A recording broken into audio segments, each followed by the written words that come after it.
I am super, super excited for our guest today, Diane Bay. Going to be with us and share with us some of her inside story that I've got a snippet of it of with one of the theater production company who did a fundraiser and she was on.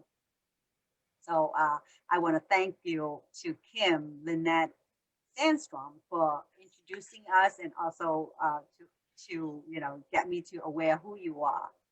But like every time, we're gonna start our conversation with our super super fun co-host Sarah M. Sarah's gonna introduce us who she is, and I'm gonna follow up, and then we're gonna talk to our All guest. right. I'm not sure if the super fun person is the right person. Hey, you to me, you are super fun. But Sometimes the anyway, fun is the consistency, and yeah. sometimes I don't have that consistency, which I admire you for. Be able to be very consistent in your message. I'm just like all over the place.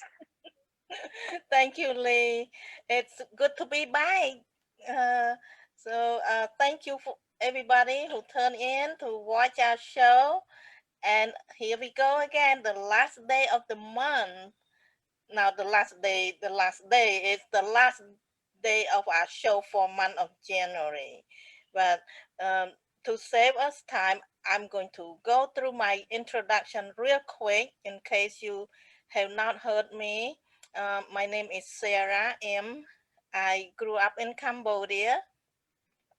My life started out beautiful because I grew up in the countryside and peaceful and nice. And then I got a chance to attend college when I graduated from high school.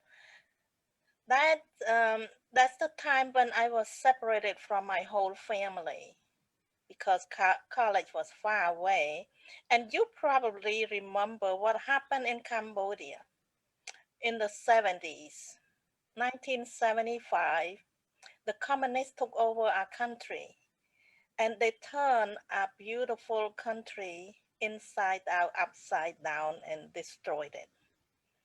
And my life, I got caught in that situation and screaming, crying, want to be back with my family, but there's no way. I got trapped. Not only that, I was tortured, punished, and starved to death. And I was very sick and so on. But to make a long story short, during those 4 long years, I struggled so much, but I survived, you know. So, um, survival from that regime, and only not only that, I was able to escape, escape out of the group and escape out of the country, and that's when the my life started to get exciting. I was able to come to United States. Uh, cannot cannot say enough about this wonderful country and wonderful people that I met, and there is nothing for me to complain right now. I'm I'm happy and I'm grateful that God brought me here. So I just want to say that because we are all struggle with the pandemic, but believe me, this pandemic is nothing compared to my pandemic. But I'm here to say that it will be over very soon. So there's no need to worry too much. The Lord will take care of us. And my story is recorded in my book, How I Survived the Killing Fields. It's available on my website. And I'm also going out to speak in the community. If you ever need an inspirational speaker, reach out to me or Lee. We both can help you. Right, Lee? Thank you, Sarah. Absolutely. Yeah, I think everybody's has a story, and your story, my story, people who have story like Diana's are crucial that we need to share in the platform that we can encourage and inspire other to to also come forward with their beautiful story. There's no need to bury it in the backyard because we want to leave the legacy. We want to share so we can connect. That's the only reason we're sharing, because we want to connect. And my story is a little different than what Sarah's been through, and same time frame, same era. But I'm gonna make it really short. I was born in Vietnam, and I'm not Vietnamese. I'm Chinese, so it was a minority ethnic in Vietnam. And when the communists took over, same era, 1975 to 79, we struggled through, and to have freedom and to live freely, the only option is to flee, to escape from the communists.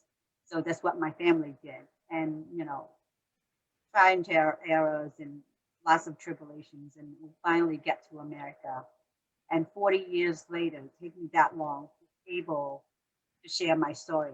And, a lot of PTSD, post trauma, people don't just come out and say it because they feel comfortable. I mean, it's very uncomfortable, but you gotta conclude that chapter in some way, somehow, so you can start a new chapter. And today is the last day of January, of the last day that we're talking about our theme about how you start your new beginning. So any big event, major event, is a turning around event to get you to close one chapter and begin another chapter. And many stories, you got to have that conclusion so you can start a new chapter. And Diane is going to tell us how her chapter begins when she finds out something really big. But just to real quick before I turn it over to Diane, I want to say that if you want to connect with me, you can go to my website, leetran.com. You can get my book. You can listen to my TEDx talk, or you can find it on Amazon. Just real quick, just because I am so quickly about talking about my background, and the show is not about me, so I want to make sure that I have enough time for Diane. So thank you and welcome, Diane, for being here and share with us your journey of mother. And it's just not any ordinary mother. It's somebody who is very well known in the entertainment industry. So can you give us any background, any story that you want to share with us? Yes, my journey, my new chapter started in 2012 when I received my original birth certificate. It was the first time I'd ever seen it because I was adopted as a baby. And back then, there was closed adoptions. That was the normal thing. And so I didn't know who my mother or father were, and they didn't know whatever happened to me either. So we all lived that way for a little more than 50 years before states started opening up the sealed records and allowing adoptees like me to know our histories, to connect with our roots, and start a new chapter in our lives. So I got my birth certificate in the mail and I was really excited. And I opened it up real quickly and read it, and my birth mother's name was there, which was something I wasn't sure that was going to happen. So I ran over to my computer and I sat down and typed her name into Google. Now, most of the time, adoptees who are starting a search, you're looking at weeks to months, sometimes years, to find your parents, because you get little tiny clues here and there. But that didn't happen with me, because as soon as I typed Karen Blanche Black into Google, a whole page of results popped right up. And the first one was on Wikipedia, and it was a Hollywood actress. And I was really excited to see this, but her picture at the time didn't look a lot like me. And I was like, well, what are the chances of that anyway, right? So what I did is I started looking for pictures of her at an earlier age, because as I read down the Wikipedia page, it said that she would have been the right age, and that it would have been that she would have grown up in the Chicago area like me too. So I'm going to share my screen and Yeah. show you. I will show you what she looked like back in the day there. This is her in her Oscar nominated role with Jack Nicholson in 5 Easy Pieces. And this next one is her on the cover of a 70s film analog, and it was she was the stewardess who flew the plane. She was also in Trilogy of Terror, a pretty famous TV movie that scared a lot of people. That was when I was a teenager. So then I looked up pictures of myself, and I found we looked a lot alike. This one down Yeah. here, I mean, we almost look like twins here. Uh-huh. And so I was pretty sure this was really my mother, and I had just found her in like 5 seconds. You know, that just doesn't. What kind of feeling that you get at the time? Are you having like, I know that you're having a lot of doubt because, oh my God, this famous celebrity is your mother. Did you ever wonder, it's like, what happened? Why? And, all those feeling must be surfacing up.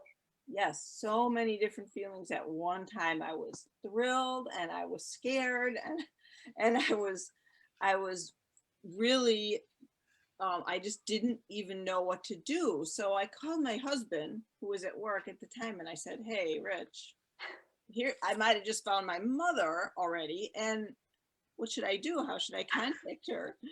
And so he said, "Well, is she on Facebook?" And I was sure she would be. So I went to Facebook and I messaged her, and I just wrote a really simple message. I said, told her when I was born, who I was, and what I had found in my birth certificate, and just asked her, "Are you my mother?" And I got a Wow. message back from her, and she said, "I am." And she I told got a chill. I really got a chill up in my spine. Oh my gosh. and she told me that she hated leaving me behind. It was very hard for her to do, and she connected me to my birth father too, who she still knew. They were still friends, and she just embraced me and accepted me right from the get-go, and he did too, and all my whole family on both sides. Oh wow. And What a so quick way to find. I mean, it helps to be famous, I guess. yeah, it did. It was like so easy to find her because of that. Right. So So that's that's your new beginning the beginning. of knowing that, you belong now to somebody. Yes, Oh absolutely. wow. So how did you like set up a date right away to go out and see her and Yes, we met about 3 weeks later. Mhm. She had me to her home, and here we are meeting for Oh, the very first time. oh, I'm gonna cry. I'm gonna cry. Oh my gosh. It was just lovely, and Oh, wow. I just felt protective of her right away. We Oh, both cried, and we got along great. We felt like family right from the start. so much to catch up. Yes, yes. And we just chatted up a storm, and we spent a whole week together. She had me stay at her house for a whole week. Did And you have any more sibling, half sibling, or like, yes, she actually has a adopted girl. She actually adopted a child. And so I met her, and I also met my biological brother, Hunter Carson, who was her child with L.M. Carson in the 70s.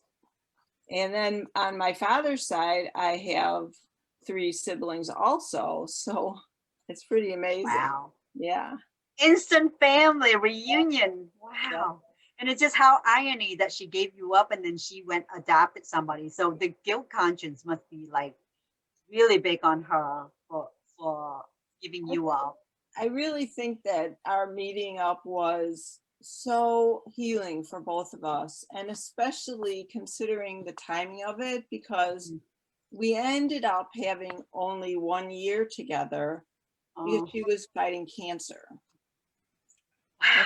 So she actually passed away exactly 1 year from the day that we first connected, on August 8th, 2013. I'm so sorry. I mean, oh wow. I'm so glad that you had a year of Yeah. reconcile and healing and catching up and she's probably that's the happiest of all her years in life. It just And when all her kids were there at one time that week, she just said she never thought this was going to happen. No, it was just really healing for her. and for you too. Oh, And for you, absolutely. yeah. Yeah. So how old was she when she passed? She was 73 only, Wow, unfortunately. it's young, yeah. Yeah. Oh my. No. But But at least you get to connect with her and catch up with her for a whole year. we did. And I actually helped out. I went back there twice in that year. In February, I was there for 3 weeks to help her through a procedure that she had had. And then again in June, I was there because we thought we were losing her at that point. Mm.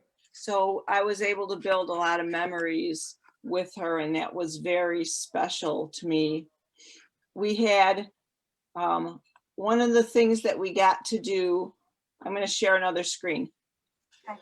We got to work on a Oh, mural wow. one day, and that was super special to me. And she's an artist as well, like you are. yes, she did. She It's liked, in the gene. yeah. And my grandmother was Uh-huh. a writer also, so that Wow. too. So it was amazing to do. When I It's was a when I was out there, I shared with her the kind of things that I was doing at the time, which were pencil portraits. oh wow. I made this portrait of her. Wow. That's your work. Yeah, That is so phenomenal. It's Beautiful. exactly like her. And Beautiful. thank you. And she loved it so much that she encouraged me to start oil painting, which is something Mhm. that I never would have done without her encouragement and just her blessing. So that was also another new chapter. And since then, I've really started to embrace plein air painting, which is being outside in the fresh air, just painting what you see around you. Yeah. This That is something I want to do when I grow up too. it's fun. It's really great. It's And very therapeutic, I would assume. it is. And this is one of my early pictures. She really liked this one. She was big into light. Uh-huh. So Is that her that you're portraying? no, this was a outdoor art fair going on in Paducah near where we live at the Okay. time. And she really liked this particular one. And since then, I've worked on doing this for a while, and this is the kind of Wow. I'm doing right now. This was great. This was up in the Smoky Beautiful. Mountains. I got to sit at right over the stream like that on So alive. It's so alive. it was really fun. Beautiful mix of color. So So it probably wouldn't get you to do what you do if you haven't met her for the right. year. Absolutely. She started me out on this new path in my life, and Uh-huh. I was able to just kind of embrace it and Wow. go from there. Do you take students? Because I want to sign up. Not yet. Not yet. I don't feel like I'm quite ready to do workshops yet, but Oh, that's maybe just in a couple years. beautiful. Thank you. That is beautiful. Do you have a gallery that that people can admire your work in real Yes, I person? do. Or- I have, for my artwork, I have dianebay.com.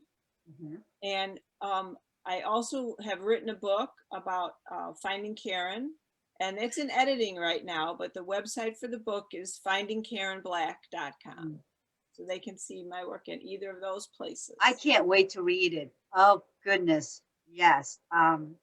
Thanks. Such a compelling story, and it's such a happy ending. And not everyone is fortunate enough to have a happy ending and to get to meet your birth mother and to Yeah. get the legacy that she's going and to have her passing on the new explore new potential that you didn't even know that you could explore.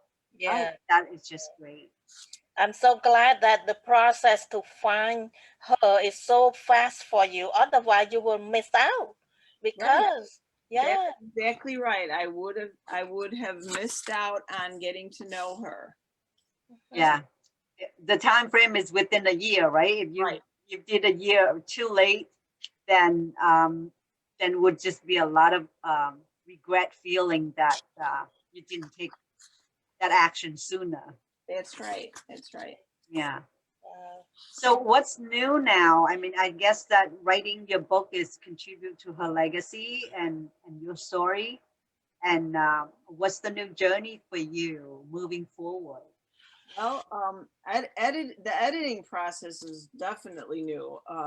It's not anything like the writing process because you're going back over and reading it I all. hear you. I have been Yeah, there, and it's not nothing, right? easy. It's something you just wanna walk away and Yeah. say, I'm done looking at it. Exactly. And plus, you have to try to read it without being emotional to look Uh-huh. at it, without. Yeah, So, that is really hard, and mhm, that's why we pay editors, right? yeah, right. And even so, because you still have to put in your work to see is that your true voice, because sometimes people want to help, but then it starts to dilute out your voice, your own Yes, way of saying it. So it's a balance, and it's not something that you can just rush it. right. So. So you're doing a lot of painting now? I am. Like I am. painting? I've been painting, trying to do at least 2 paintings a month. Mhm. But I have a husband. We also help take care of my challenged sister, and I have, you guys know how it is. Your life Yeah, gets in the way. But yeah. I'm really trying to do about 2 paintings a month, a small one, and then I'm also working on larger ones as I go. So. mm. Yeah. So what else do you have to do for fun beside painting? Well, you know how it is. There's not a lot to do in COVID, right? Yeah, yeah. There's a lot of to find a lot of time that you can channel to find your inner strength, your inner talent, and claim your asset. I think just claim what you already have within you that you don't know, Mm-hmm. and then show it off online, Zoom, with lots of people, and hoping that by the time that we can reconnect, we can actually be in the intimate space that sharing our work, our joy in person. Right, right. And So, what is your favorite memory with Karen? well, my I would say I have 2 favorite memories. The first one would be the day that she and I made that mural together, because during that day, it wasn't just about the work, it was Right. about talking, and we were able to talk about everything. We talked about our lives, we talked about our childhoods, and found out that we actually had really similar childhoods. We both Mm, loved to read. We learned how to read at an early age. We both had really good times vacationing in Wisconsin. We both loved mhm. to climb trees, all kinds of little things. And it just made us feel a lot closer.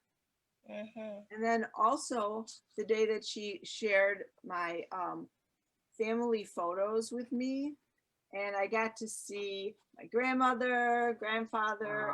Oh, There was a picture of my great grandmother Emma that I looked so much like her.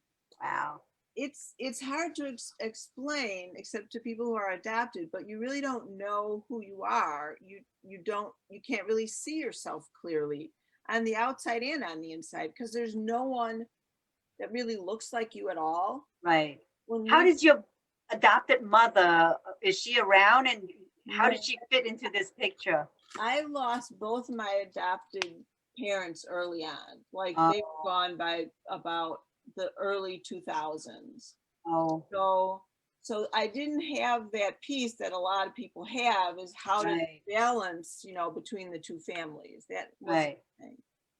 And it's hard for you to find down the source if she has not been famous, to have somebody to ask about the history of where, you come And about. one thing that people do have now that I did not have then is DNA. Mhm. There's people now that are finding their birth parents through Right, the ancestry. ancestry, then yeah, And so right. that's another resource people have. They can find out all kinds of things, some good, some bad. You never know what you're going to Right, find. right, right. And I'm so glad that she's receptive and she's been looking, so she's ready to accept you It was, back in her arms right away. It's just such a right fit. and that was really important too. Was just as important as knowing my roots was that acceptance and love and her encouragement of me. Right. The mother-child bond is so essential. Mhm. And I didn't even know what I was missing until we bonded together, and Yeah. it was just I would say that's the biggest quest that you have in your life, and you've got there. You have got to your quest. yeah. And my parent used to say, one thing about finding people. My dad used to say, if that person is not dead, if you're willing to find it, there's a way you will reunite. Hmm. Only route that you cannot find that person is that he or she is no longer available in this life, because sometimes that serendipity, you just don't know. It just, it just happened and you find it. And I'm so glad that you did before she deteriorated with her cancer. Right. And I still have my birth father also and his wife, and they're lovely people. Um, See, And there you go. Two, yeah. I mean, oh, this is such a good, happy ending, and I'm still getting chill in my spine because it's a very rare story that it can happen so fast, and such a beautiful ending and such a beautiful way to commemorate her legacy and yours too. So thank I want to say, yeah, thank you for sharing that with us. You're welcome. It just hope everywhere. If you are in a mission to find out somebody you love that you lost for a long time, I would say don't give up, right? Right. Love will lead you to that person's arms again. So in your case, it's how many years? How old were you when you found her? I was 53. Wow, 53 years. And I found out I was adopted when I was 4. So I'd always wanted to meet her. So it was about 50 years of just Four, that's love. really early. Yeah, four. Oh, Yeah. wow. 50 years later. Yeah. Hey, you got it. You got it. That's really awesome. And I'm so happy that you are developing some new talent that that's a new beginning. That is something that you can tribute to her. So Yeah. that is just very beautiful. It's a connection. Yes, absolutely. So here we are ending January with a beautiful, beautiful story that you can always begin your life with some mission that you have. You never know until you are acting on it. Go and do it, Yeah. and you can always start a new life, a new chapter with something in a new horizon that you didn't even think that it was possible. Yes. So thank you, Diane, again for giving us such a beautiful hope story, and something that end our January for our next February theme of love, of family love, self-love, neighborhood love, co-worker love, family love, and they're just so rich in our February of love that we want to bring that theme to everyone. So anything else, Sarah? I'm feeling very fulfilled with this story. I feel satisfied. I feel like it's just such a beautiful day to end our January conversation. Yeah, feel the same. And I hope that people that have an adoption or people that have now know about their root will be able to find this show so Yeah. that it can give them Or hope and inspiration. right. Or even just find the child that you have disconnected for a long time. Mhm. Reach out.